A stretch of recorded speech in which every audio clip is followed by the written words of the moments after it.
Aimer la chaîne Live Afrique Global, c'est bien plus qu'un simple clic. C'est aider YouTube à mieux diffuser nos contenus, pour que des milliers d'autres personnes en profitent aussi. Et devine quoi? C'est totalement gratuit. Vous ne payez rien, mais vous faites toute la différence. Alors, likez, abonnez-vous, et activez la cloche pour ne rien rater. Soutenez Live Afrique Global, la voix de l'Afrique qui bouge.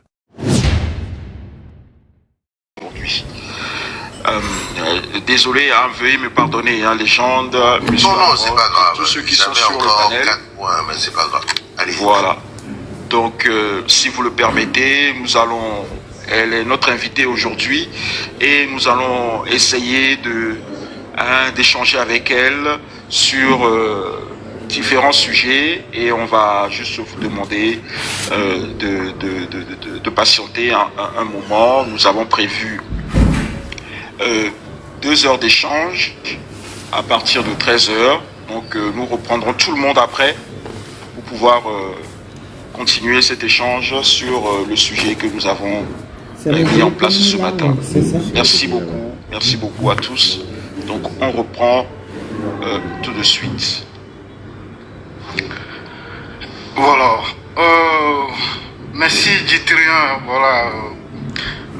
Comme je vous le disais en introduction, que voilà, ça va être une surprise aujourd'hui. Donc c'est pour la raison pour laquelle nous n'avons pas fait de publicité, d'affiche pour annoncer voilà, cette invitation de Madame la députée Adjamagbo Johnson. Donc du coup, je vous demande de partager le live massivement. C'est maintenant qu'il faudrait encore partager plus pour atteindre plein de Togolais. Voilà, partager et puisqu'on puisse commencer cet entretien à 13h pile. Voilà, je rappelle que nous avons décidé d'aborder certains sujets comme le parcours personnel de Madame la députée. Et ensuite, on va parler des élections municipales. On a quelques questions à lui poser. On va aborder la question de la dette de l'État togolais, le rapport de la Cour des comptes sur l'exécution du budget exercice 2022, le rapport de l'ITUE 2022, le rapport de la Fondation Konara Donaya, voilà, qui est sorti en 2025 récemment, et la question de la corruption au Togo. Donc voilà, on aimerait bien avoir la position, l'avis de Madame la députée sur tous ces sujets. Donc voilà les raisons pour lesquelles on lui a adressé cette invitation sur ce panel aujourd'hui. Donc Madame la députée, bonjour. Bonjour. Votre micro est fermé, s'il vous plaît. Votre micro est fermé, Madame la députée Kafi Adjamagbo Johnson. Bonjour, chers compatriotes. Je suis très, c'est plutôt moi qui suis honoré vraiment de pouvoir avoir ces quelques heures d'entretien avec vous. Et c'est vraiment un plaisir de pouvoir échanger sur des sujets qui vous préoccupent et qui nous préoccupent tous. Donc je salue tous mes concitoyens qui sont en ligne et qui vont participer à l'exercice que nous allons faire. Voilà. D'accord. Merci. Donc, je vous rappelle, chers compatriotes, voilà, vers la fin, voilà, vous aurez la possibilité, voilà, 15 minutes avant la fin de l'entretien, de monter sur le panel et de poser des questions à Madame la députée Adjamagbo Johnson. Donc, Djitri, appelez-moi tout simplement Madame Adjamagbo Johnson. Vraiment, je viens après tout comme une citoyenne, mais aussi une responsable politique qui comprend la nécessité d'être en contact, d'être en discussion permanente avec ses concitoyens pour que nous puissions efficacement mener la lutte dans laquelle nous sommes engagés. Donc vraiment le moins de protocole possible. Je vous en prie. D'accord. Merci. C'est noté. Merci beaucoup, Madame Adjamagbo. Merci pour ce plaisir que vous nous faites. Donc, nous allons, si vous le permettez, commencer par vous présenter votre biographie rapidement et à tous ceux qui nous écoutent. Et ensuite, vous laisser la parole pour nous donner vous présenter à vous aussi et nous donner un peu votre rôle de député, nous décrire un peu votre rôle de député à l'Assemblée nationale. Donc c'est parti. Alors, vous êtes né à Bassar, dans une localité située dans le nord-ouest du Togo, et de votre père, médecin, feu docteur Paul Adjamagbo, et de votre mère, sage-femme Cornélie. Voilà, vous avez fait vos études primaires, secondaires et universitaires au Togo, où vous avez obtenu une maîtrise en sciences politiques en 1983, avant de vous envoler pour Paris, où vous avez décroché un DEA en droit privé à l'université de Paris 5, Malakoff, puis un second DEA en droit privé, en droit comparé, option droit africain, voilà, et afin d'obtenir votre thèse de doctorat en 1986 à l'université de Paris Panthéon-Sorbonne. Donc, revenu au Togo, vous avez entamé une carrière d'enseignante à l'école supérieure des carrières juridiques et administratives, c'est l'ESA-CJ, l'actuelle faculté de droit de l'université de Lomé, d'abord comme vacataire, puis assistante titularisée en 1988. C'est bien ça? C'est bien ça. Je ne me trompe pas, j'espère. Voilà. On va maintenant aborder votre carrière politique, si vous le permettez. La carrière politique de Madame Kaffi Adjamagbo démarre au lendemain du 5 octobre 1990 avec l'obtention de son doctorat en droit et son engagement dans la CDPA étant membre fondatrice. Donc, élu au poste de rapporteur général du bureau provisoire de la Conférence nationale souveraine. Donc, vous étiez le rapporteur général du bureau provisoire de la Conférence nationale souveraine en 1991. Vous étiez surnommé « Le président me charge de vous dire », le petit.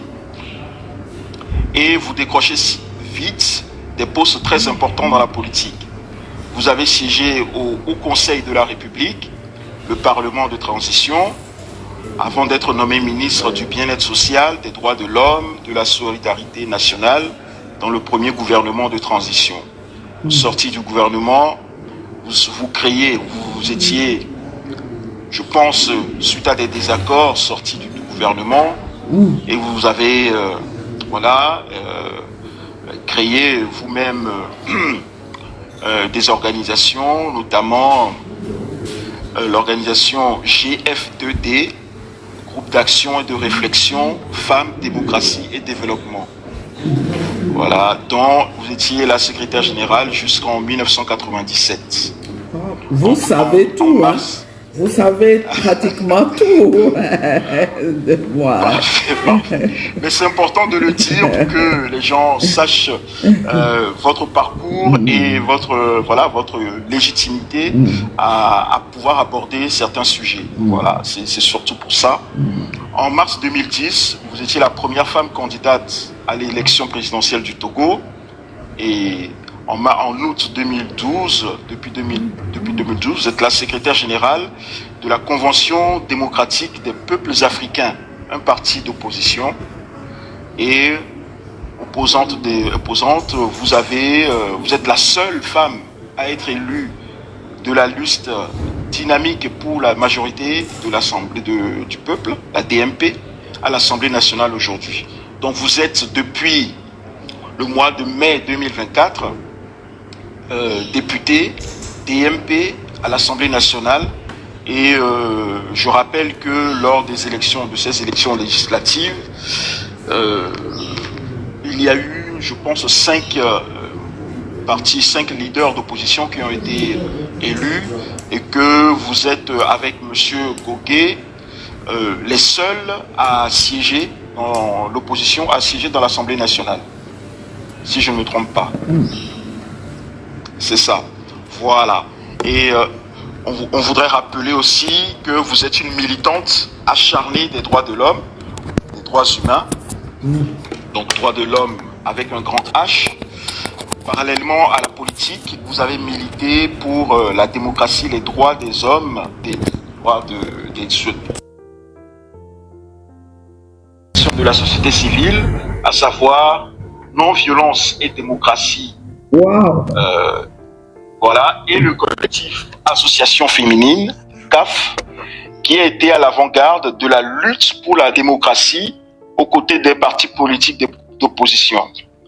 Votre engagement ne s'arrête pas au Togo, présidence du Forum de la société civile de l'Afrique de l'Ouest, la FOSCAO, si c'est bien, La FOSCAO, ou le WAX. La FOSCAO. En anglais. En anglais, WAX, d'accord. Ah, ok. WAX. De 2004 à 2006, quand même. Voilà, en anglais de WAX. Donc aujourd'hui, vous êtes la coordinatrice de WILDAF, FEDAF, Femmes, Droits et Développement en Afrique. Donc c'est un réseau sous-régional pour l'Afrique de l'Ouest. Dans ce cadre, vous jouez un rôle clé dans le plaidoyer qui a conduit l'Union africaine à adopter en 2003 le protocole de la Charte africaine des droits de l'homme et des peuples relatifs aux droits des femmes en Afrique. Donc ça, c'est très important, que vous faites aussi un travail de plaidoyer très intense en dehors du Togo pour le droit des femmes en Afrique. Donc c'est très important de le faire, c'est rare. C'est rare qu'on ait des hommes politiques, des hommes et des femmes politiques dans notre pays qui s'investissent autant dans des actions africaines. En tout cas, merci pour votre invitation. On s'arrête là pour le moment. Je pense que vous allez nous apporter d'autres précisions, mais en tout cas, merci beaucoup. Et donc, je vous laisse la parole. Eh ben, c'est plutôt moi, c'est vraiment moi qui vous remercie parce que, franchement, vous avez tout dit, hein, de mon parcours. Donc, j'ai quelques petites choses mineures à rajouter. En ce qui concerne mon engagement politique, je voulais juste signaler que, oui, la CDPA reconnue au Togo a été créée à la faveur de l'adoption de la charte des partis politiques, hein, juste avant la conférence nationale souveraine. Et donc, je suis membre fondateur aussi, mais je voulais rajouter que j'étais déjà membre de la CDPA clandestine, parce que la CDPA a été créée en clandestinité en 1987 et les acteurs, hein, les précurseurs de cette belle initiative sont encore vivants pour certains. Il faudra leur rendre justice en apportant cette précision-là. Et c'est en 88-89 que j'ai été contacté, que j'ai appris l'existence de cette formation politique qui avait déjà commencé du travail au Togo en clandestinité. Et donc, quand j'ai été contacté, je me suis dit, waouh, c'est une opportunité pour contribuer à transformer mon pays. Et donc, j'ai pas hésité un seul instant à adhérer à ce parti clandestin. Je voulais ajouter aussi que vous aurez remarqué que depuis 97, je me suis engagé dans le WILDAF, Women in Law and Development in Africa, qui est un réseau panafricain de droits des femmes. Mais avant cet engagement-là, vous avez raison de dire que je me battais pour les droits de l'homme de manière générale. Mais je voudrais signaler que pour moi, ça a été un tournant important d'être allé au WILDAF pour deux raisons. D'abord, je me disais, c'est une opportunité pour travailler sur quelque chose de concret qui va permettre aux droits de changer la vie des femmes. Hein, enseigner à l'université, je l'ai fait, mais je commençais à déprimer. Je commençais à déprimer parce que je me posais la question de savoir est-ce que je suis vraiment utile si je contribue à former des jeunes qui sont des chômeurs, des jeunes qui sont paumés, et si je continue à enseigner un droit qui est basé sur une pensée juridique étrangère. On travaille avec des outils de sociétés étrangères qui, de surcroît, sont des anciennes puissances coloniales. Bref, je me suis dit, quand il y a eu une opportunité, il y a eu un poste qui a été créé au WILDAF pour coordonner le bureau que ce réseau allait mettre à Lomé pour toute l'Afrique de l'Ouest. Très rapidement, je me suis présenté et j'ai été reçu. Donc, c'était une occasion pour moi de faire quelque chose de concret, de changer la vie de mes concitoyens, notamment des femmes, mais aussi, surtout, c'était une opportunité de me mettre à l'abri de toute pression pour pouvoir mener le combat dans lequel je m'étais engagé. Être à l'université, je suis convaincu aujourd'hui que si j'étais resté à l'université, j'aurais eu du mal à faire le cheminement là que j'ai fait. J'aurais été plus vulnérable face à notre adversaire commun. Et je veux juste finir en disant que j'ai pris ma retraite au WILDAF depuis février dernier. Et donc, je me sens totalement libre et beaucoup plus libre pour me consacrer uniquement au combat politique, même si j'ai été soutenu dans mon réseau. Mes patronnes, j'ai toujours eu des conseils d'administration qui savent que je suis engagé politiquement en tant que femme et qui m'ont soutenu, qui n'ont rien fait pour me décourager. Voilà. En tout cas, je vous remercie pour ces précisions. Ça montre vraiment l'importance de vos engagements. Mais ce que vous venez de dire, je veux retenir un terme qui m'a un peu choqué, c'est que vous avez été déprimé par le fait d'enseigner un droit étranger aux étudiants togolais. Je veux dire, qu'est-ce qui a pu vous atteindre à ce point et que malgré ça, vous avez quand même l'énergie de vous investir pour la jeunesse, pour cette jeunesse togolaise? Parce que là, votre niveau d'engagement, ce n'est pas un simple niveau, ce n'est pas simplement politique. C'est un niveau intellectuel. Vous avez voulu changer vraiment la mentalité des jeunes politiques. Donc, qu'est-ce qui a pu vous atteindre à ce point et comment vous avez retrouvé l'énergie pour continuer malgré ça? J'ai constaté moi-même, j'ai fait la faculté de droit ici à l'école supérieure de carrière juridique. À l'époque, ça s'appelait. Et c'est vrai, déjà à l'époque, nous aussi, on a été formés sur la base d'outils empruntés au droit français. Par exemple, pour ceux qui sont juristes, ils savent qu'avant de devenir un juriste, il y a comment dirais-je, des exercices qu'il faut vraiment maîtriser. C'est savoir commenter un arrêt ou une décision. Exactement, ou une décision juridique. Voilà. Et vous pouvez vous imaginer que tous ces exercices-là fondamentaux, on les faisait sur la base de décisions de justice rendues en France, rendues par des juges français. Et donc, on maîtrisait totalement la jurisprudence française. Sauf que quand vous étudiez cette décision de justice-là, vous vous rendez compte que elles ont un sens dans le contexte sociologique occidental. Hein? Quand, par exemple, on vous dit que il y a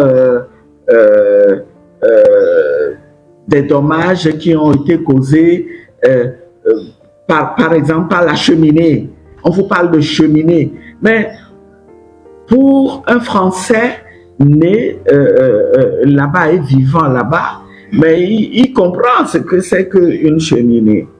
Mais nous, en Afrique ici, où nous avons chaud, il faut pouvoir, pour que les étudiants comprennent, il faut pouvoir leur expliquer que dans cette société-là, sur une longue période de l'année, il fait tellement froid que chaque maison doit être équipée de cheminées ou de chauffage, hein, de cheminées qui produit de la fumée qui peut déranger. Et les inconvénients de voisinage, par exemple, c'est vrai que nous, ici aussi, on en connaît. Par exemple, quand vous avez des bars qui sont installés près de chez vous et qui causent beaucoup de bruit, mais il y a des niveaux de tolérance que nous avons ici, mais qui ne peuvent pas être imaginés dans ces sociétés-là où chacun vit enfermé chez soi. Il faut éviter de déranger au maximum. Tous les Africains ont des anecdotes de voisins qui viennent taper à leur porte pour leur dire « vous faites trop de bruit, ne faites pas de bruit ». Maintenant, allons sur le terrain du droit public. Quand vous enseignez l'État-nation, vous enseignez la Constitution, la démocratie, et que vous vous rendez compte que tout ce que vous enseignez là, ça n'a aucun impact sur notre vie. Hein, vous imaginez avant le soulèvement de 90, parler de constitution et de séparation de pouvoir et tout ça, même si ça pose toujours un problème aujourd'hui, on ne peut pas dire que le Togo fonctionne vraiment avec une séparation de pouvoir entre l'exécutif, le législatif, le judiciaire et tout ça. Mais avant, c'était pire. Donc, c'était quelque chose de complètement théorique qui n'avait aucune emprise sur la vie publique et même la vie privée, le droit privé que nous enseignons. L'exemple du mariage, on vous disait, le mariage est une union entre un homme et une femme, et parmi au rang des conditions du mariage, il faut le consentement des futurs époux. Bon, vous-même, vous savez que encore aujourd'hui, au Togo, ce n'est pas quelque chose qui est déjà rentré dans la pensée, dans les mœurs, dans notre culture. Aujourd'hui encore, on donne des filles en mariage forcé. Aujourd'hui, il y a des gens qui pensent que c'est normal que quand leur frère meurt, que comme la coutume le dit, qu'ils épousent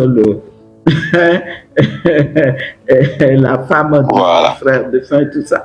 Et quand on ajoutait à ça le fait que vous pouviez avoir affaire à des étudiants brillants qui finissent par obtenir leur maîtrise, mais qui n'ont pas de travail, il n'y a pas de débouché. sur le marché. Alors, il m'arrivait souvent d'en rencontrer plusieurs. À qui je demandais, qu'est-ce que vous faites, vous êtes devenu quoi? Et quand on me répondait, non, on ne fait rien, on cherche, tout ça, à un moment donné, a contribué à me démoraliser, à m'amener à me poser la question de savoir, est-ce que je suis vraiment utile? Ce que je fais, ça me permet de gagner ma vie, mais est-ce que c'est vraiment utile? Est-ce que je ne peux pas gagner ma vie ailleurs en étant utile? Et j'avoue que j'ai eu une très grande satisfaction quand j'ai pris la décision, d'abord de manière prudente, j'ai demandé une mise en disponibilité en me disant, bon, je vais essayer de voir. Et puis, très rapidement, au bout de 4 ans, j'ai converti cette mise en disponibilité-là en détachement pour ne plus rien avoir avec l'État togolais et être totalement indépendante. J'aurais pu occuper des postes ailleurs dans d'autres pays, mais je pense que le Seigneur m'a aidé en trouvant un poste international avec résidence dans mon pays et donc en ayant la possibilité d'être là et de continuer à me battre. De continuer votre engagement. Voilà. D'accord. Merci beaucoup, madame, pour toutes ces explications. Ça nous amène donc au premier sujet, au premier sujet, d'abord à la deuxième question, qui est votre rôle, puisque vous avez fait état donc de tous ces manquements-là, notamment dans le système de l'enseignement supérieur, qui est un vrai décalage entre l'enseignement prodigué aux jeunes et les réalités de nos pays, les réalités sociologiques de notre pays. Donc aujourd'hui, vous avez eu, je pense que c'est un peu, ça fait partie aussi de votre motivation pour votre engagement en politique. Et aujourd'hui, en tant que député, déjà, est-ce que vous pouvez nous rappeler le rôle du député et qu'est-ce que vous mettez en œuvre à votre niveau pour pouvoir changer les choses, ces choses-là, ces sujets en particulier? Merci beaucoup. J'étais vraiment séduite de constater tout récemment, lorsque j'ai initié des visites dans des écoles primaires, et j'étais étonné de comprendre quand on posait la question aux élèves de savoir qu'est-ce qu'un député, est-ce que vous savez ce qu'un député fait? Et j'ai été surprise agréablement de constater que on leur apprenait dans leur module d'ECM, éducation civique, ECM là, je ne sais plus, je ne sais plus comment. Oui, CM1, CM2, oui, effectivement, c'est les cours d'éducation civique. Voilà. Comme nous avons eu, c'est ça, exactement. Ils étaient en mesure de dire, pour certains, un député fait des lois, et puis d'autres ont ajouté contrôle l'action gouvernementale. Donc, en fait, c'est les deux rôles reconnus aux députés, légiférer, mais aussi contrôler l'action gouvernementale. Et je dois dire que dans notre pays, depuis que formellement on est rentré en démocratie et qu'il y a des élections multipartites pour installer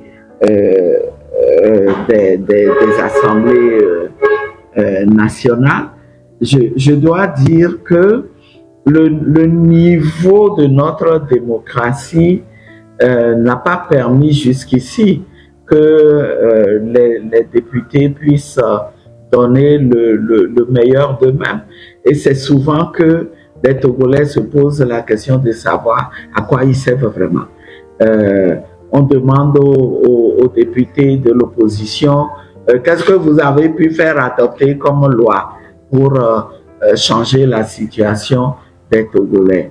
En ce qui concerne le contrôle de l'action gouvernementale, n'en parlons pas. Et donc, nous, à la DMP, on a décidé qu'il fallait que nous occupions le seul siège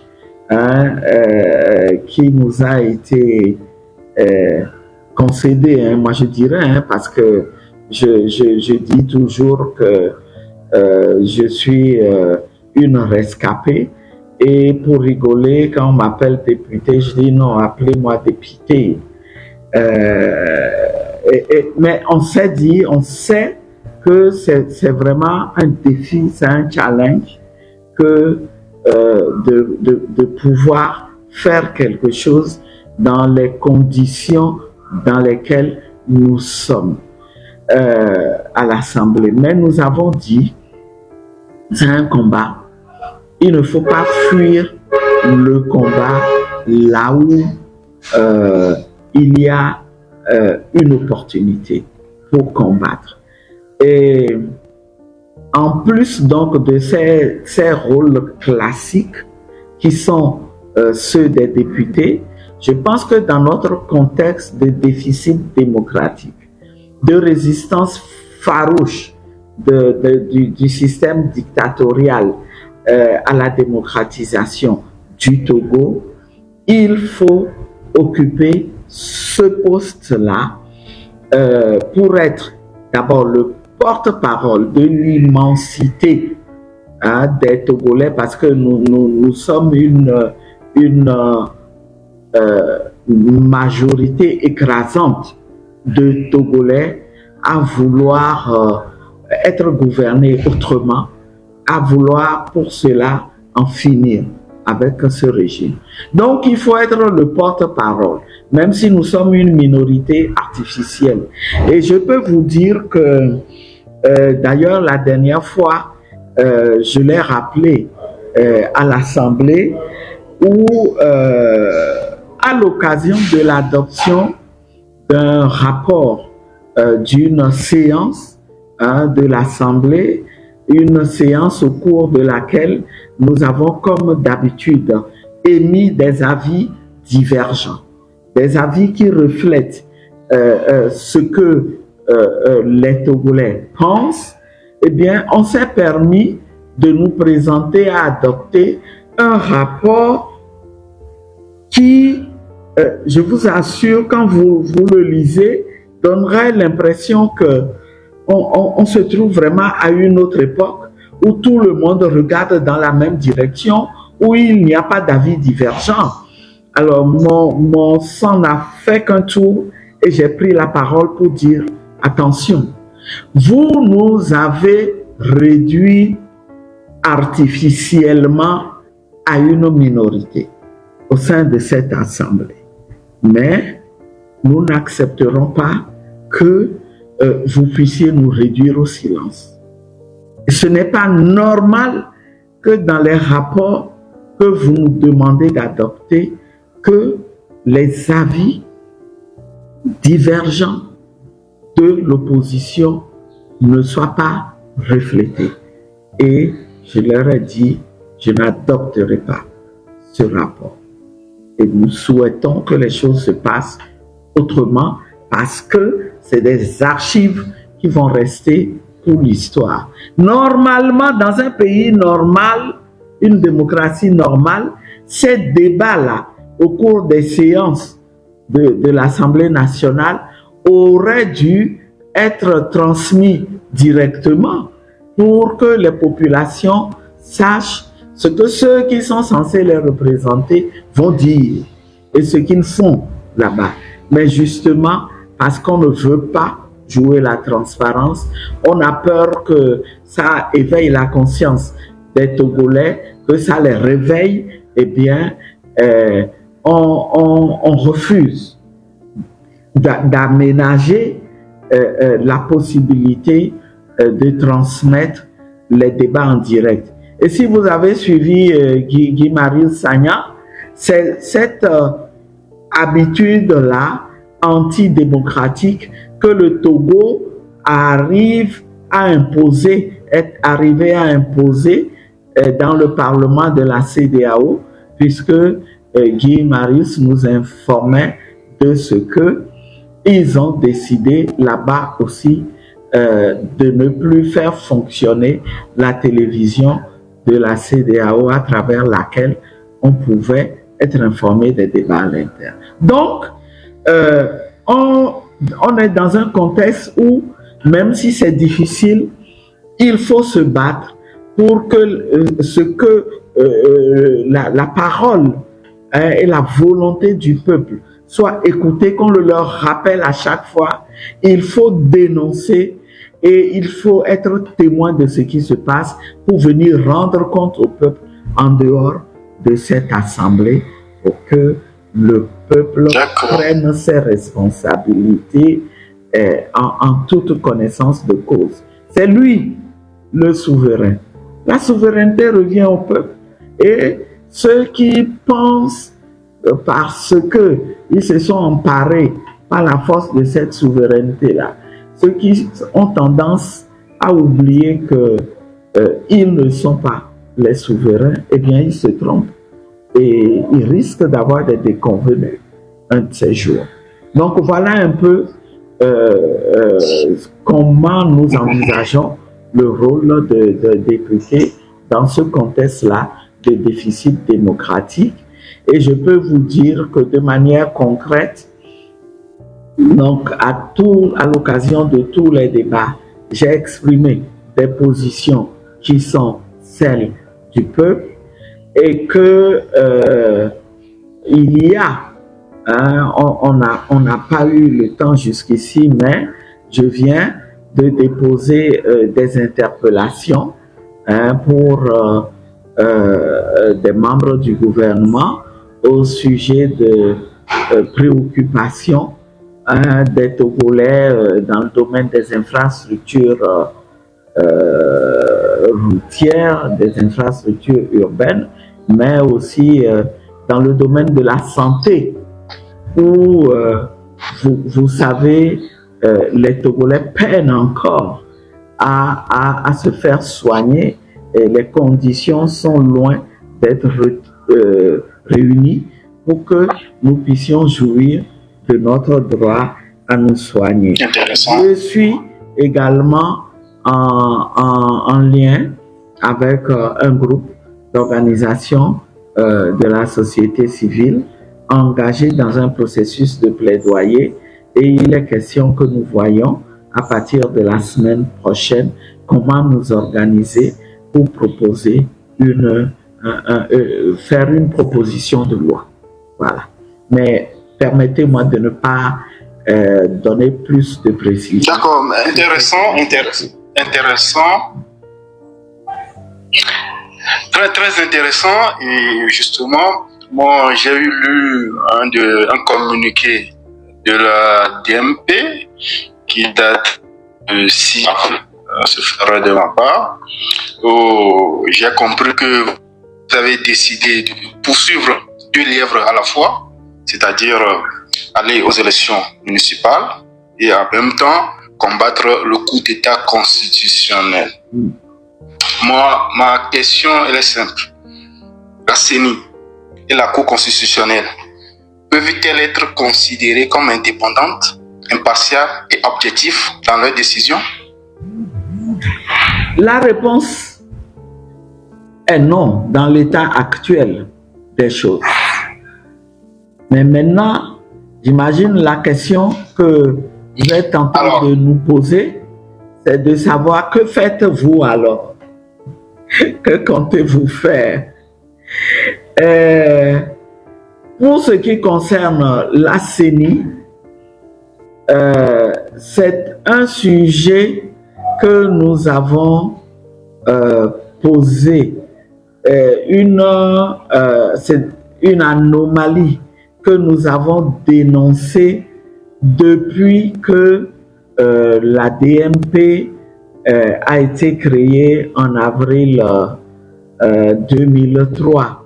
Et je me souviens que nous avons même déposé un rapport à a remis un rapport à une délégation des Nations Unies qui est passée au Togo pour évaluer les conditions des élections législatives à l'époque, où nous avons expliqué clairement que cette CENI-là qu'on veut utiliser pour organiser les élections législatives n'est pas légale.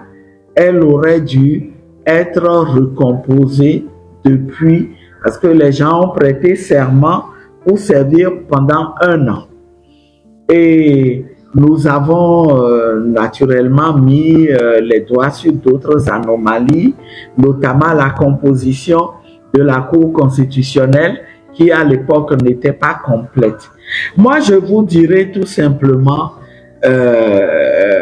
après le non que j'ai dit haut et fort à la question que vous m'avez posée, que nous devons continuer à mener ce combat-là. Et on l'a continué, on a posé la question au régime en place, on a dénoncé et il nous est revenu la dernière fois, après la réunion du CPC, et on a écrit même par 2 fois au ministre de l'administration territoriale pour lui dire que il faut changer, il faut renouveler cette CENI. Et donc, les dernières informations que nous avons, c'est que le renouvellement va se faire. Le gouvernement a déjà saisi l'Assemblée nationale pour que cette Assemblée qui a la prérogative de voter pour les gens, les commissaires là, qui vont être proposés, eh bien pour que l'Assemblée enclenche la procédure. Oui, même Madame Yamago Johnson, oui. Même si la CENI est renouvelée à la demande, à votre demande, vous savez très bien que voilà, cette CENI, vous avez dit, elle n'est pas indépendante, elle n'est pas objective. Même si vous allez à ces élections, voilà, c'est en quelque sorte, et pour reprendre certains arguments, et moi c'est ma position, c'est comme si vous cautionnez ce coup d'État constitutionnel. C'est-à-dire que vous voulez combattre le coup d'État constitutionnel en même temps en allant aux élections.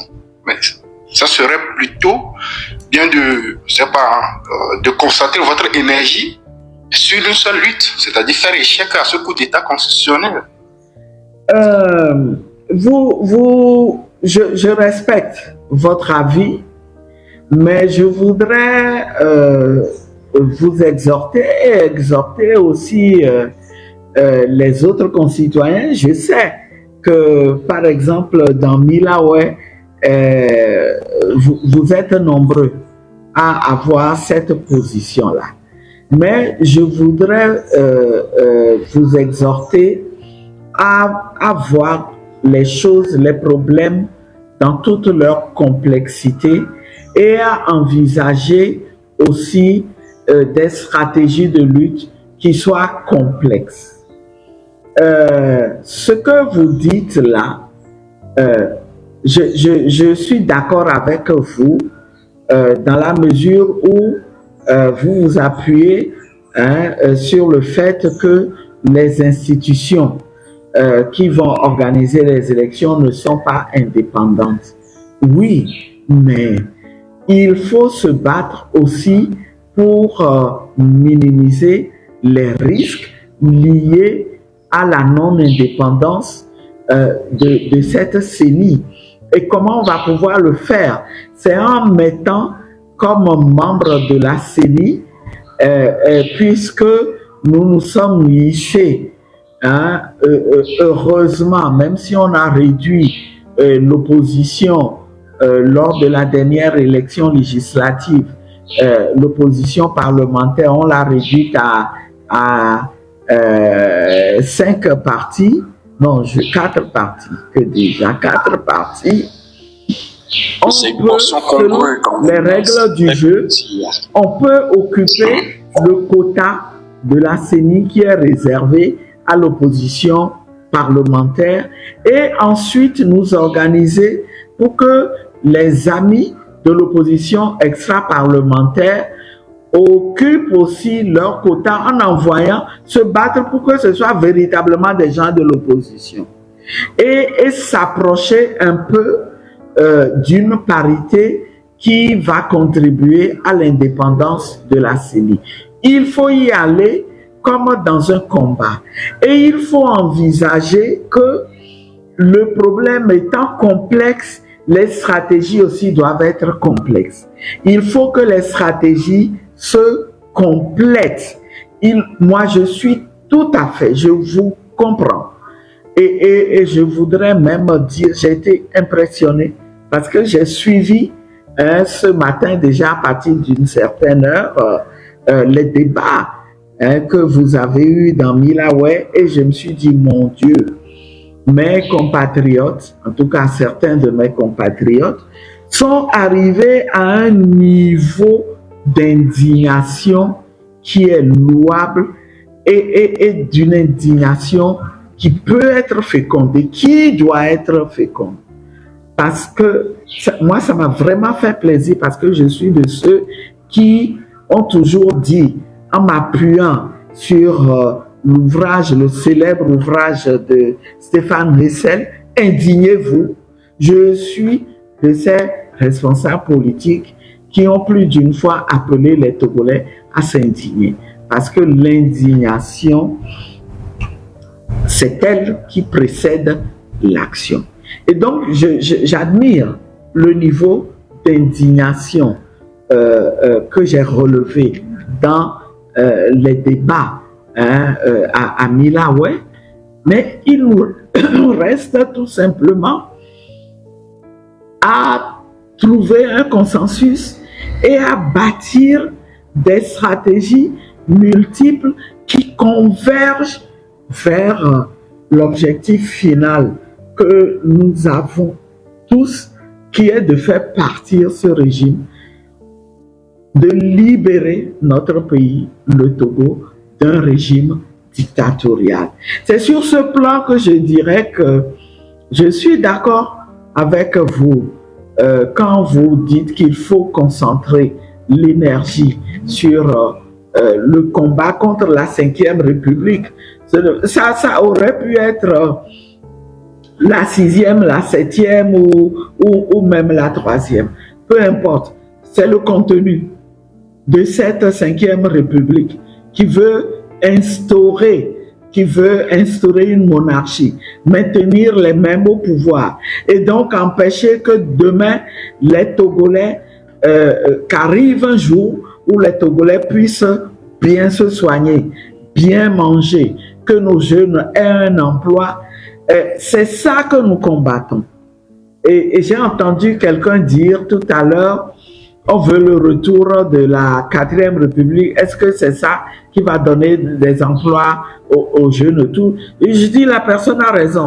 Sauf que ce n'est pas le retour de la constitution de la 4e République en soi que nous voulons. Nous l'exigeons parce que nous savons que ça va créer les conditions pour qu'il y ait une gouvernance autre que celle à laquelle on nous a habitués jusqu'à présent. Et, eh bien, on pourrait, pour y arriver, ne pas... personne ne dit que c'est forcément la constitution de la 4e République telle qu'elle était qui va nous amener à ce résultat. Ça peut être une 6e République et certains Togolais l'ont compris, mais l'essentiel, c'est le consensus sur les règles qui vont nous gouverner. Un consensus qui respecte la souveraineté du peuple. Donc, pour en revenir à votre question, il n'est pas incompatible, ce n'est pas incompatible de poursuivre les deux combats. D'autant plus que l'un, celui des élections, peut nous permettre au minimum de faire une avancée intermédiaire vers le grand résultat que nous voulons. Et ça peut être une voie pour arriver à ce grand résultat. Je comprends que vous pensiez que ce qu'il faut aujourd'hui maintenant, c'est le soulèvement. Vous êtes des citoyens, c'est votre droit. Vous êtes des activistes, c'est votre droit. Mais pourquoi vous pensez que vous ne pouvez pas arriver à ce que vous voulez là par la voie des élections? Ou pourquoi vous ne pensez pas que la voie des élections peut nous permettre d'arriver au résultat qu'il y a eu à la surprise, qu'il y a eu au Gabon?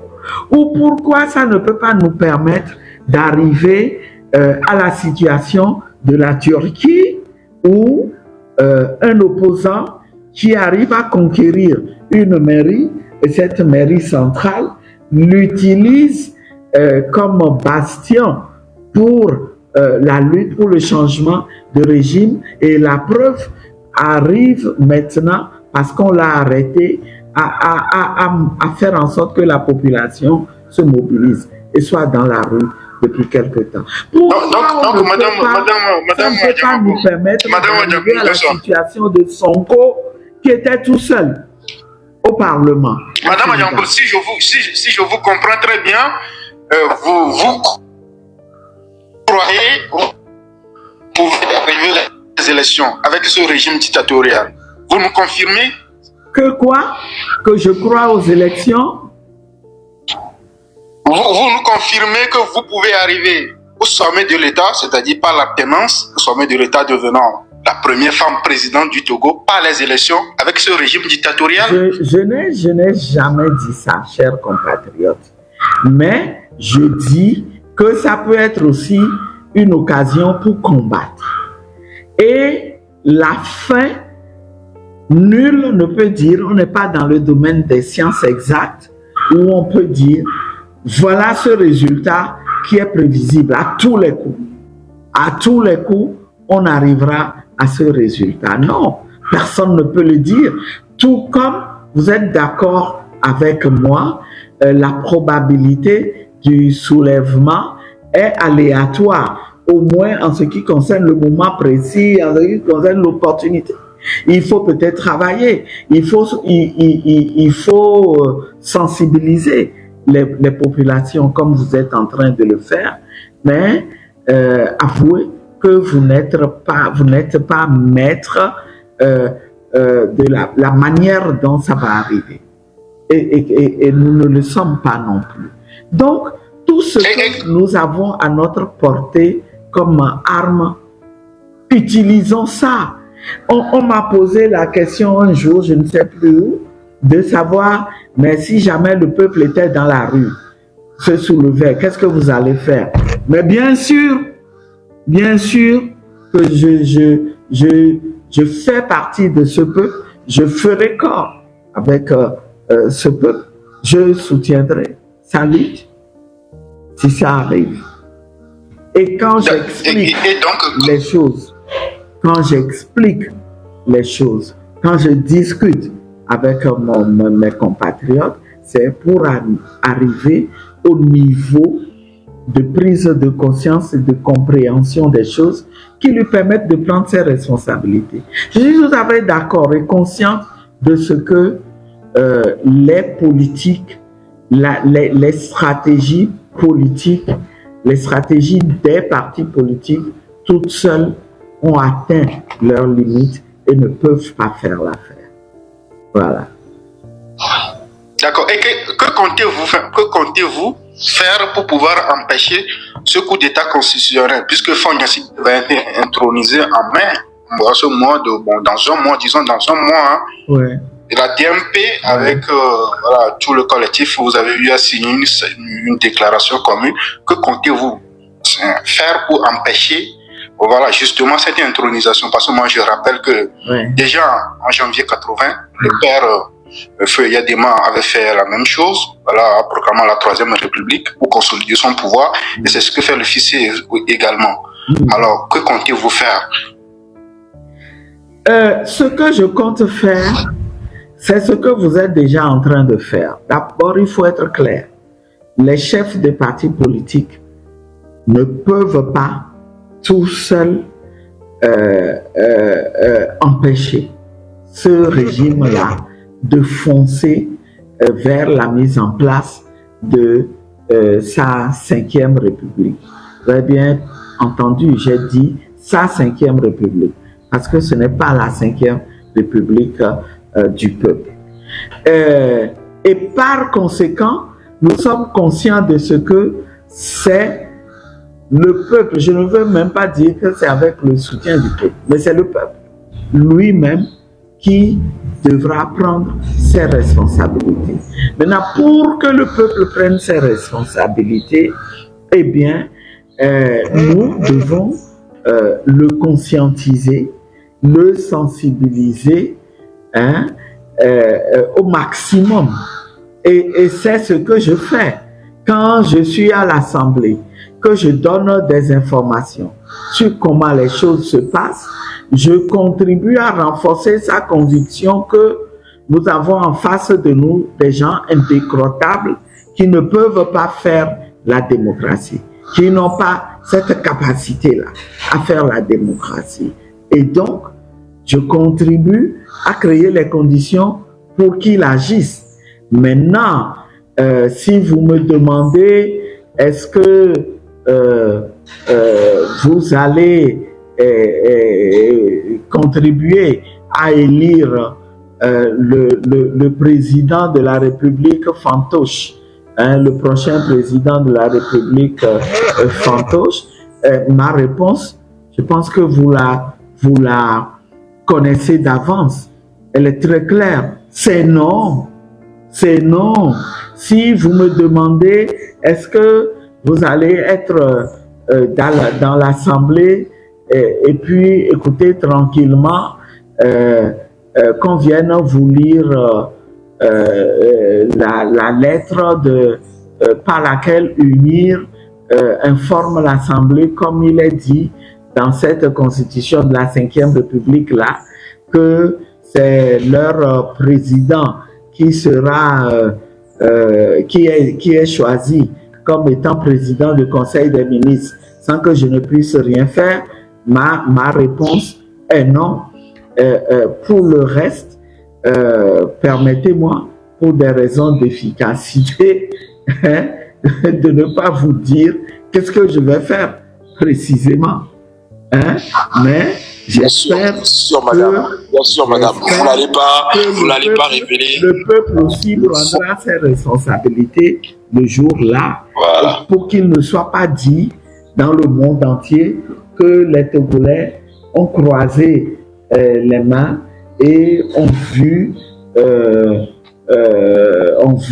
regardé faire, ont regardé achever ce coup de force constitutionnel. La mise à mort de la République. Nous faisons, c'est que ce régime écoute enfin la voix des Togolais, reviennent en arrière et se disent stop, on ne peut pas avancer.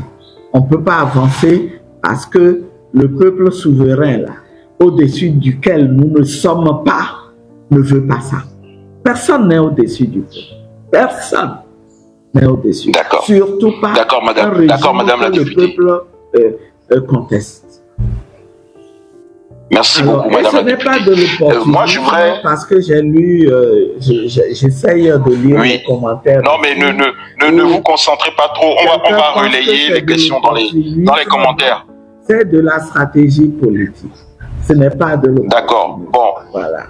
On va relayer un peu les questions. Mais c'est vrai que vos réponses ne nous conviennent pas totalement parce que voilà, pour rebondir un peu sur ce que vous avez dit, vous êtes d'accord qu'il y a une captation de l'État aujourd'hui au Togo, que en 20 ans ou en 30 ans, pardon, de lutte que vous avez menée, il y a eu quand même, on va dire globalement, il y a eu l'échec de la lutte puisque on n'a jamais eu obtenu l'alternance.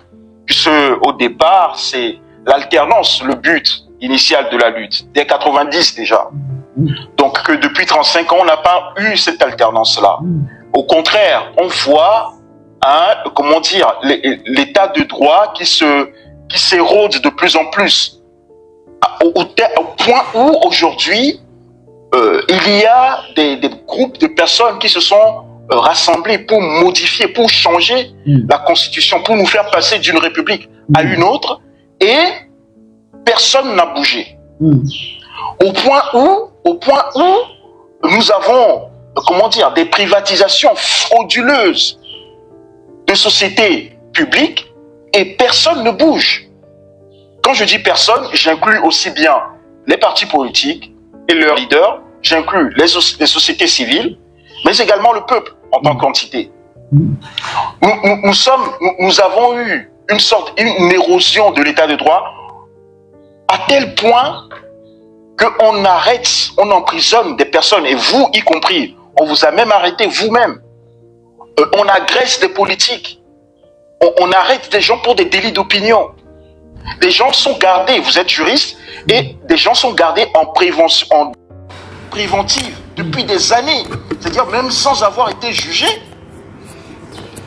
C'est-à-dire que, quelque part, est-ce que vous ne pensez pas vraiment que, au point où nous en sommes, il n'y a plus de possibilité que cet état-là puisse revenir en arrière, comme vous l'avez dit, et revenir à la raison. Parce que nous avons atteint le paroxysme de la violation des droits des citoyens. Nous avons atteint le paroxysme de la mise à mort de la République.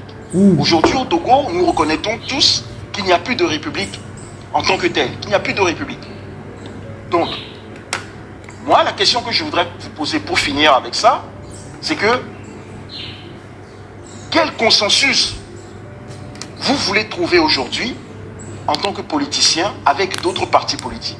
Parce que vous avez parlé tout à l'heure de consensus autour d'une stratégie unique et de rassembler toutes les stratégies. Mais aujourd'hui, 20 ans ou 35 ans après la lutte, quel encore consensus est-il possible de créer? Moi, personnellement, je ne pense qu'il n'y en a plus. Ou alors, il faut vraiment donner la place au peuple de s'exprimer et confier les rênes de cette lutte-là au peuple. Donc, quelle est la... Voilà. Et je voudrais aussi ajouter qu'aux dernières élections législatives, vous avez remarqué comme moi qu'il y a eu plus de 70% d'abstention. Donc, il y a une vraie perte de confiance du peuple dans la politique, dans la chose publique. Donc, qu'est-ce que vous pouvez dire encore au peuple pour regagner sa confiance et surtout le mobiliser derrière des entités qui, en 35 ans, ont prouvé qu'ils n'étaient plus efficaces. Passez-moi le mot. Mais qu'est-ce qu'on peut encore faire aujourd'hui de façon politicienne, voilà, ou juridique pour amener ce pouvoir en arrière? Parce que nous, on a l'impression que c'est impossible de ramener encore cet État, ce pouvoir en place à la raison.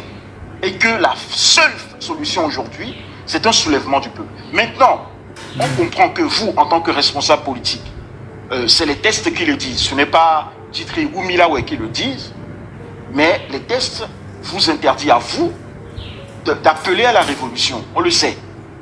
Le test vous interdit à vous d'appeler à l'insurrection. D'accord. Mais est-ce que vous comprenez aujourd'hui qu'on est arrivé à la limite de tous les moyens qu'on peut exercer, toutes les pressions qu'on peut exercer sur ce pouvoir pour le faire changer de façon légale ou bien de façon juridique ou de façon, comment dire, la plus propre possible? Est-ce que vous reconnaissez cela? Voilà. Merci beaucoup. Vous avez parlé d'échec de la lutte. Permettez-moi de relativiser cette expression-là et de voir les choses autrement. Moi, je vois la lutte comme une continuité. Et on ne peut pas encore parler d'échec. À la limite, on peut interroger les stratégies que nous avons utilisées jusque-là et se demander comment les améliorer pour que la lutte se poursuive et soit plus efficace. Parce que il ne faut pas forcément penser que une dictature, on la chasse en 1 an ou 2 ans. Ça peut prendre du temps. Le fait que notre lutte soit longue ne doit pas non seulement nous décourager, mais doit nous amener à tirer leçon à des étapes précises, tirer leçon de nos expériences. C'est pour ça que moi je voudrais positiver en ne parlant pas encore d'échec de la lutte, dans la mesure où nous sommes encore dans la lutte et nous croyons encore en cette lutte-là. C'est le peuple qui aura le dernier mot. C'est le peuple qui aura raison. Tant que nous restons déterminés, que nous évaluons nos stratégies, que nous les réajustons, le peuple aura le dernier mot. Est-ce qu'il y a la possibilité que ceux qui nous gouvernent là, par la force, reviennent à la raison? Moi, je voulais vous faire observer que, par exemple, au début des années 90, si on a pu faire revenir à la raison, faire plier le général Eyadema, c'est que on a utilisé à la fois la négociation, mais aussi la rue. C'est les meilleures conditions pour pouvoir faire revenir à la raison un régime. Maintenant, s'il ne veut pas revenir à la raison, mais il aura ce qu'il voudra et ce qu'il voudra. Ça veut dire qu'il aura choisi que ce soit la rue qui prenne le dessus sans le contrôle des politiques. Donc, je voudrais que nous apprenions aussi un peu de notre passé en nous disant, oui, aujourd'hui, on est arrivé, comme vous l'avez décrit, à un stade où tout est en déliquescence. Le peu d'acquis que nous avions, que nous croyions avoir, eh bien, ça a été récupéré. On ne comprend même pas comment le pays arrive encore à fonctionner. Mais les leçons qu'on doit en tirer, oui, c'est que les populations doivent prendre leurs responsabilités. Il faut une lutte citoyenne. Et le régime l'a si bien compris que, eh bien, il a anticipé en verrouillant les choses, en empêchant toute possibilité de rassemblement. Mais permettez-moi, pendant que je répondais là, il y a quelque chose qu'il faut que je dise avant que ça ne m'échappe, au sujet des élections. Si ce que nous faisons jusqu'à présent était totalement inutile, pourquoi est-ce que le régime aurait senti ce besoin-là de faire ce coup d'État constitutionnel qui l'amène à supprimer carrément les élections présidentielles?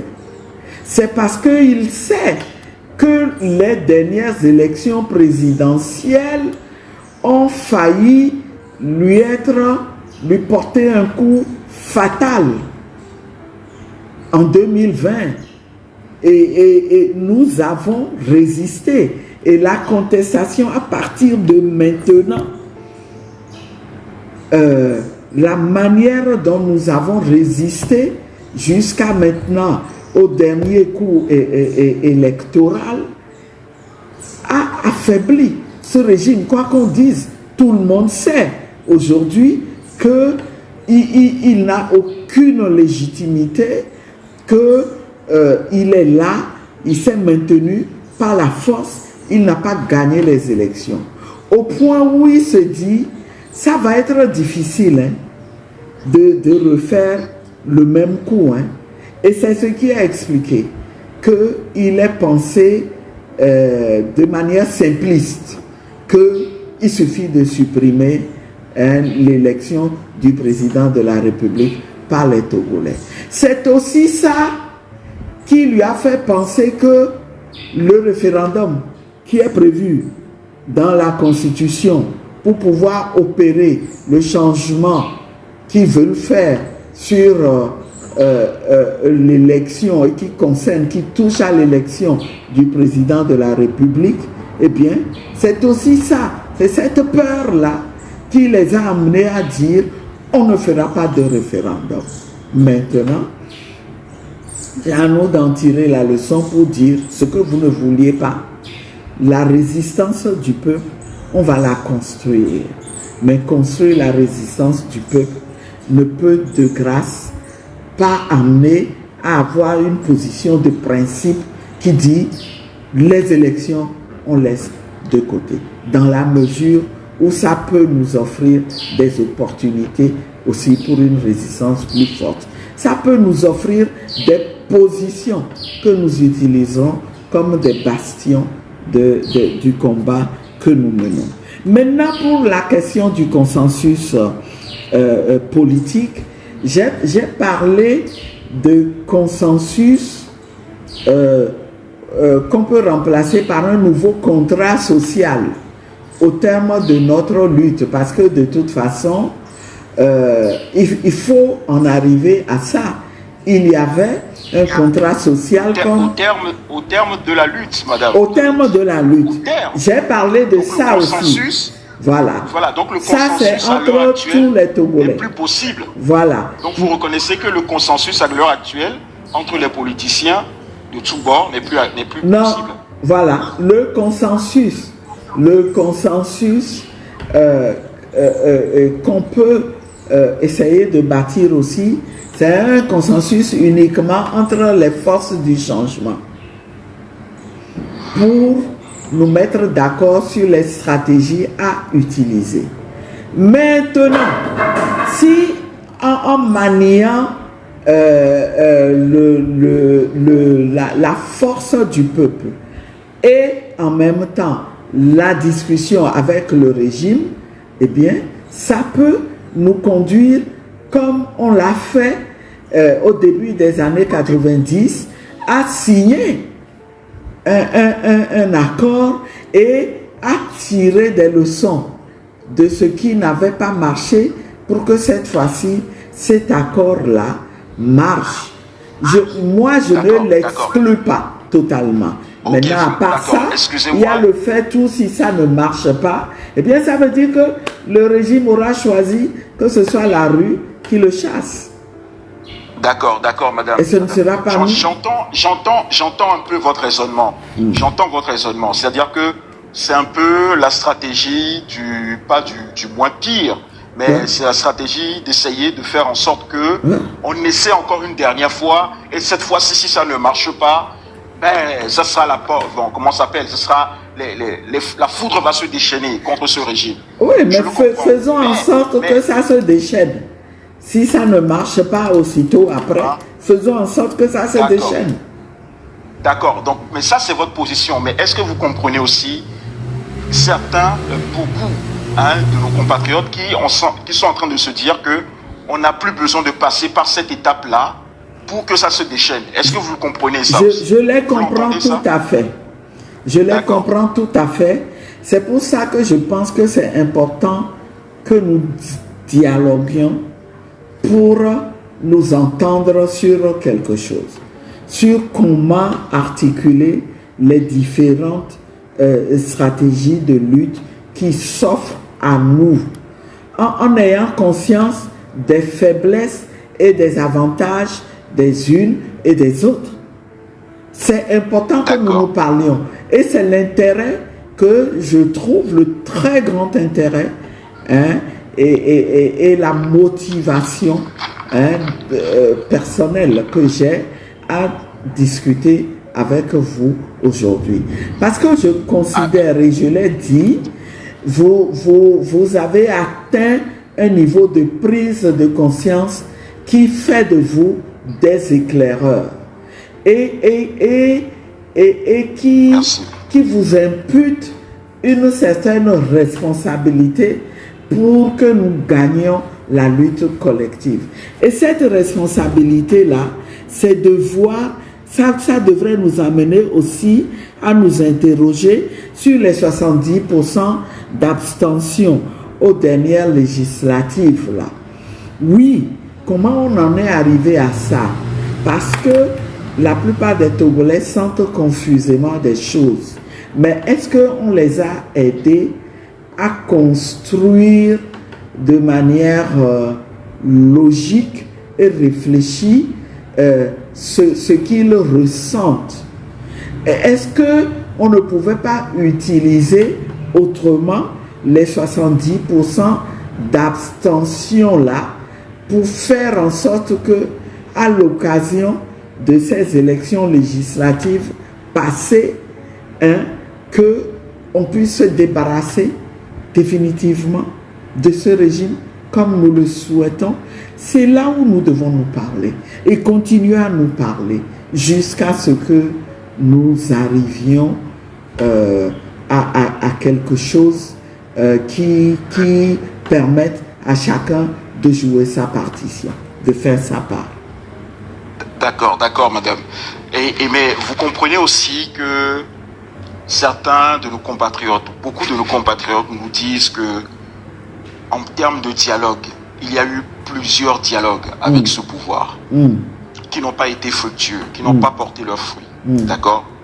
Et j'espère que vous le compreniez, ça. Que aujourd'hui, il est impossible pour un Togolais conscient de parler encore de dialogue avec ce pouvoir. À la rigueur, on peut parler de dialogue au sein des mouvements de l'opposition, c'est-à-dire peut-être les mouvements traditionnels, les partis politiques traditionnels et les mouvements qui se créent, qui sont en train de naître là. Entre parenthèses, je ne vais pas faire la publicité pour notre mouvement, c'est le Train de la Liberté que vous connaissez très bien, et qui donne la parole au peuple, qui est dirigé par donc deux leaders assez charismatiques, Monsieur Marc Nda et Monsieur Légende de la diaspora. Je ne me permets pas de donner son nom à l'état civil, mais est-ce que vous croyez, vous, au fond de vous, qu'un énième dialogue, je ne sais pas, un dialogue avec ce gouvernement peut encore donner quelque chose? Je comprends votre position, qui est un peu dans la dilemme. Vous êtes un peu dans le dilemme stratégique. Je conçois que vous ne pouvez pas, vous, en tant que leader politique, en tant que député, qui plus est, appeler à la révolution, à une insurrection, à la révolution populaire, à un soulèvement populaire, parce que c'est contre l'ordre public. Mais comprenez-vous les compatriotes qui nous disent qu'aucun dialogue avec ce pouvoir en place n'est plus possible aujourd'hui? Je les comprends, mais de la place où je suis là, dans ma position, je voudrais les emmener à plutôt se poser la question de savoir quelles sont les conditions dans lesquelles le dialogue peut réussir. Et je vous ai donné tout à l'heure l'exemple de ce que nous avons obtenu au début des années 90. Et j'ai observé que à chaque fois, les négociateurs, bon, certains sont encore en vie aujourd'hui, même si nous en avons perdu beaucoup, mais quand le rapport de force est établi en faveur du peuple, quand le peuple dans la rue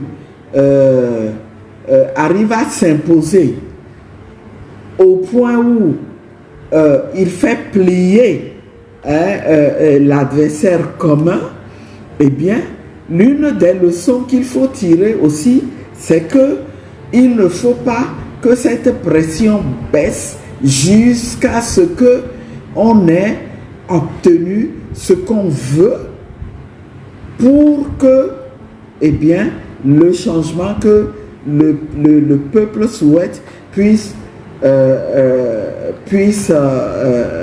arriver. Imaginez un instant dans la situation actuelle de la Turquie. Les gens qui sont dans la rue veulent le départ du régime actuel. Mais si la pression se maintient,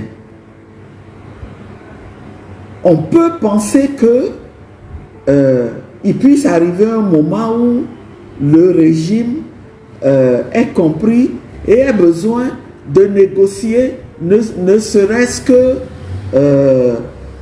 pour que sa sortie ne lui soit pas totalement préjudiciable, pour prendre quelques garanties et libérer le peuple. Vous pensez que on ne le ferait pas dans ces conditions-là? Mais les conditions sont réunies pour que les négociations soient en faveur du peuple. C'est un peu de cela qu'il s'agit. Il y a des logiques, il y a la logique citoyenne qu'il faut utiliser à fond, tout en n'oubliant pas que nous sommes aussi dans un domaine éminemment politique et que on ne peut pas bannir un dialogue qui soit un véritable dialogue, mais un dialogue qui soit d'égal à égal, hein, et qui permette vraiment que on fasse prévaloir la volonté souveraine du peuple. En fait, sans tête, on va y arriver. Le peuple est arrivé. Oui, un peuple qui est déterminé, on ne peut pas l'empêcher. Voilà, choisir c'est un grand mot. Hein? Il n'aura plus le choix, vous voulez dire. C'est qu'il n'aura plus le choix. Ouais, voilà. Implicitement, il aura voulu. Voilà. Il aura voulu. Voilà, implicitement, voilà. Il aura voulu. Voilà. Mais en tout cas, on entend votre position, mais on va évoluer. Mais ce que moi je retiens surtout, c'est que vous appelez le peuple à prendre sa responsabilité. Absolument. Voilà. Et continuer à travailler. Chacun dans sa position. Et bravo pour ce que vous faites dans ce sens. Parfait. Mais merci. Un peu de discernement pour ne pas affaiblir ceux qui sont des alliés objectifs. Voilà. D'accord, des alliés objectifs. Voilà. Un peu de discernement pour ne pas affaiblir ceux qui sont des alliés objectifs. Oui. Vraiment, merci pour cette phrase. Je pense que ça va résonner avec beaucoup de personnes qui sont dans cette lutte-là. Là, je pense que vous avez résumé à peu naturel. Près votre... Je dirais plutôt allié naturel. Objectif, objectif aussi convient. Hein. Objectif aussi convient. Naturel aussi. Naturel aussi et objectif. Moi, je pense que les deux conviennent parfaitement. Mais on va avancer un peu. C'est un débat qui est sans fin. Mais on va avancer un peu. Mais on comprend votre position et on sait surtout que vous appelez le peuple à prendre ses responsabilités. Maintenant, moi, je voudrais, aborder avec vous quelques éléments en tant que financier. D'accord ? Vous avez dû lire, je ne sais pas moi, dû voir les sorties récentes sur la dette du pays. Nous avons une dette à ce jour de plus de 4 000 milliards de francs CFA aujourd'hui. Et ça, c'était au mois de septembre. À fin septembre, on était à 4 069 milliards de francs CFA de dette. Les documents officiels sont là. Et nous avons ici sur ce panel, nous faisons une sorte de veille et nous avons vu que sur les marchés financiers, il y a eu 323 milliards de francs CFA de dettes qui se sont accumulés depuis le 1er janvier 2025. Voilà. Nous voulons savoir, vous qui êtes député, est-ce que, parce que votre rôle aussi c'est le contrôle de l'action de l'État, est-ce que vous êtes dans les meilleures conditions, dans les conditions optimales pour suivre la gestion de cette dette et savoir au minimum qu'est-ce qui a été fait en 20 ans avec cette dette. Parce qu'il faut rappeler que quand le président Faure Gnassingbé est arrivé au pouvoir, la dette du Togo était à un peu moins de 1000 milliards. Et que au bout de 20 ans de sa gouvernance, on a multiplié cette dette par 4. C'est-à-dire que tous les 5 ans, on multipliait cette dette par 100%. Quoi. Donc aujourd'hui, on est passé de 1000 milliards il y a 20 ans à 4000 milliards Donc on a multiplié la dette par 4. On n'a pas eu 4 fois plus d'universités, on n'a pas eu 4 fois plus d'hôpitaux, on n'a pas eu 4 fois plus de routes, on n'a pas eu 4 fois plus de laboratoires scientifiques, on n'a pas eu 4 fois plus d'écoles de formation professionnelle ou métiers industriels. Donc qu'est-ce qui peut expliquer l'aggravation de cette dette publique? Merci beaucoup. Merci beaucoup. Moi, je voudrais ajouter au constat que vous avez fait, je voudrais vous rappeler qu'on est même passé par l'initiative PPTE, hein, pays très pauvres, pays pauvres et très endettés. Vous vous souvenez? Très endettés, exactement. Oui, mais tout ça, ça n'a servi absolument à rien. Ça n'a pas empêché la dette de remonter très rapidement. Et les fonds qu'on était censés utiliser pour développer les pays, là, les pays qui bénéficient de cette initiative, comment ça nous a servi? À quoi ça nous a servi? C'est un problème que j'ai posé pendant l'analyse du budget 2025 là, au cours de la dernière session de l'année dernière, et ça fait partie des raisons pour lesquelles nous avons refusé de voter ce budget. On a voté contre le budget, et si vous vous souvenez, on avait même organisé déjà une conférence de presse en début janvier, où on a rendu compte de toute cette session budgétaire-là. On a souligné les anomalies. Je pense que notre problème, c'est l'opacité, c'est la mauvaise gestion, c'est la corruption. Oui, comme vous, j'ai constaté aussi que depuis janvier, mais on n'arrête pas de nous endetter encore. Et ce problème, cette question-là, je l'ai posée à Madame le Premier ministre quand elle est venue au Parlement chercher le quitus. Je lui avais dit, mais vous avez fait un bilan de la gestion, vous évoquez des perspectives très reluisantes.